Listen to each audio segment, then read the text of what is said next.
السلام عليكم، مرحبا بكم في فيديو جديد على قناة أذواق منال البويرية.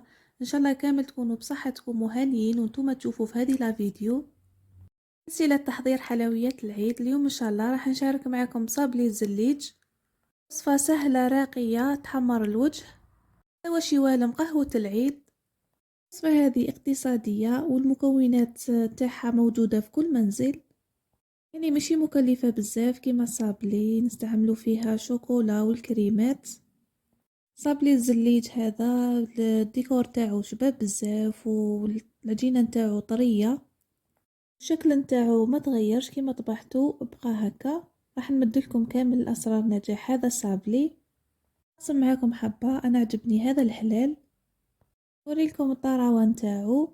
قبل ما نبدا الفيديو ما تنساوش تصلوا وتسلموا على الرسول عليه افضل الصلاة والسلام، وما تنساوش الاشتراك في القناة وتفعيل زر الجرس باش يوصلكم جديد الوصفات.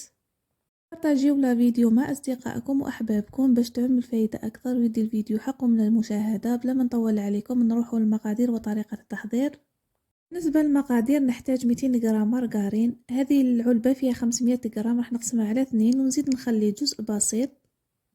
نحتاج كاس سكر جلاس، الكاس 220 مليلتر، غرفة صغيرة معمرة مليح لافاني، وربع مغارف كبار زيت، حبة بيض كاملة وصفار بيضة، زوج كيسان كبار مايزينا، رشة ملح، فرينة باش نلم العجينة، نص مغرف صغيرة خميرة كيميائية. نروحو لطريقة التحضير. نحتاج 200 غرام مارغرين تكون طرية وبدرجة حرارة المطبخ. هذه العلبة فيها 500 غرام، راح نقسمها على 2. نص هذاك اللي راح نخدم به فيه 250 غرام، أنا نحي منه جزء بسيط باش تولي عندكم 200 غرام. باش تفهموني مليح زيد عليها الزيت سكر جلاس، احسن تغربلوه مليح باش ما يتكونوا لكمش البراكس في العجينه نتاعكم. خلط كلش بالفوي، ما نحتاجوش الباتر، واذا حبيتي تستعملي الباتر نورمال خدمي بيه. العجينه هذه سهله بزاف ما تحتاجش منك تعب كبير.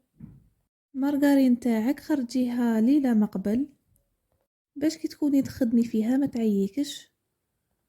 تبقاي تحركي حتى تشوفي اللون تاع الزبدة رجع فاتح شوية.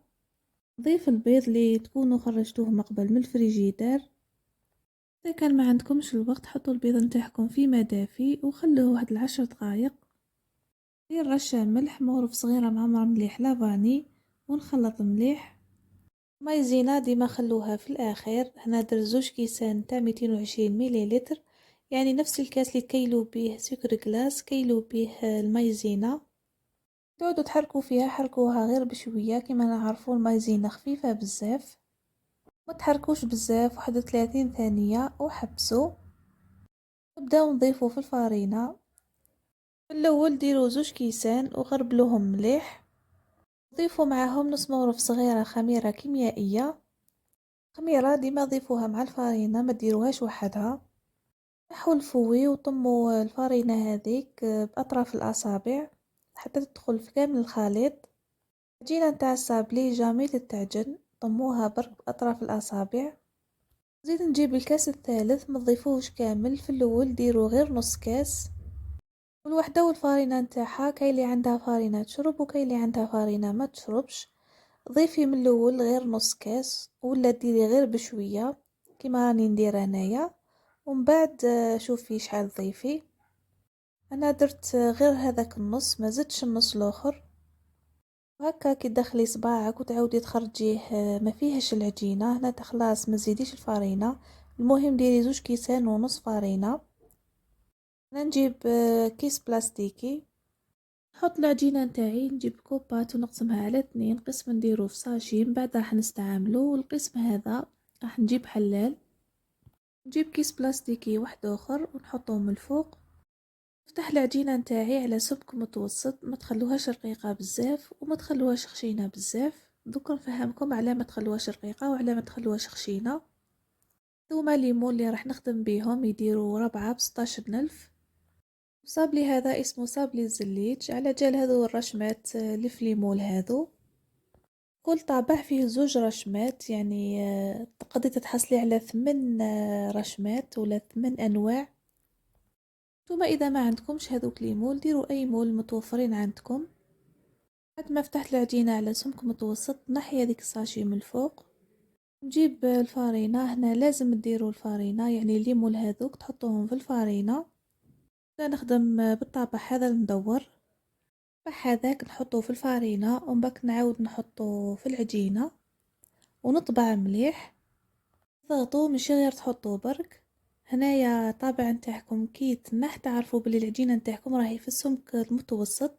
اذا قطعتوها رقيقة ما راحش تجيكم الرشمة هذيك واضحة من الفوق.